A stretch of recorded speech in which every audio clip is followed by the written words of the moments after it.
په ختیځه سیمه کې دینی عالمان او قومي مشران د حج او کافو د وزیر د حیثیت اعاده غواړي. په ننګرهار کې راټول شوي د ختیځې سیمې دینی عالمان او قومي مخورو د دینی عالمانو پر وړاندې ناوړه چلن غندي او له ولسمشر غني غواړي چې د حج او کافو د وزیر عبدالحکیم منیب او ملا ترخیل ترمنځ رامنځته شوې پیښه دې وڅېړي. دوی وایي ملا ترخیل زورواکی دی او په ارګ کې په مسجد کې له منیب سره ناوړه چلن ترسره کړی چې دوی ته د منلو وړ نه دی. بلخوا ولسمشرۍ ماڼۍ په یو بیان کې ویلي چې لوی څارنوالۍ ته یې د ملا ترخیل او د حج او کافو وزیر ترمنځ رامنځته شوې قضیې د څېړلو امر کړی دی. د دیني عالمانو پر وړاندې ناسم چلن غندو او د حج او کافو د وزیر د حیثیت اعاده غواړو. د دې سرلیک لاندې راټول شوي د ختیځې سیمې دا دیني عالمان، قومي مخور او ځوانان د دیني عالمانو پر وړاندې د زورواکو ناوړه چلن په کلکو ټکو غندي.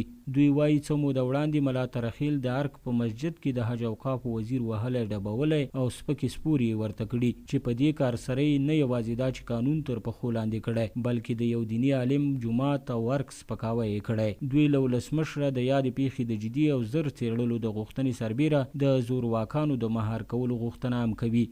د جمعې ورځ د ارګ په مسجد کې مولوي صاحب ترخیل د خوا نه عبدالحکیم منیب چې د وزارت حج او کافو وزیر دی هغه وهل شوی دی، تهدید شوی دی او حال دا چې کنزل شوی دی.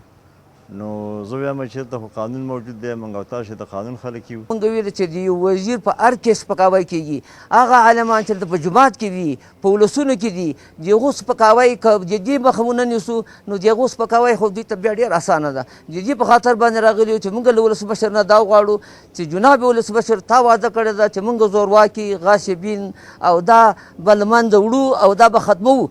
نو اوس وخت راغلی ده چې دغه غاصبین باید ژر تر ژره ختم شي او تر څو پورې دغه مظلوم ملت د دوی له شر نه خلاص شي.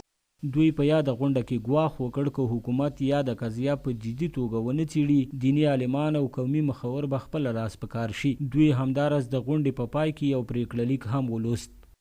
هر هغه څوک چې د علماو سپکاوی غواړي او خپله هم ځان عالم بولي هغه تر ټولو جاهل او نااهله دی او موږ ټول د غونډې ګډونوال د دغه ډول بې احترامیو او ناوړه چلندونو غندنه کوو او په پای کې د ننګرهار او په ټوله کې د ختیځې سیمې ټول اوسیدونکي د خیوال د جمهور رئیس څخه غوښتنه کوو چې نوموړې موضوع بررسي او د حق او حقوق دفاع لپاره خپل ټول امکانات په کار واچوي. د ګڼو هڅو سره بیا هم بریالي نشو چې په دې تړاو د ملا ترخیل نظر هم واخلو، خو هیره دې نه وي چې ولسمشرۍ ماڼۍ په یو بیان کې ویلي چې لوی څارنوالۍ ته یې د یادې قضیې په تړاو د څېړنې د ترسره کېدو سپارښتنه کړې ده. سباوون ساحل، میلمه راډیو، جلال آباد.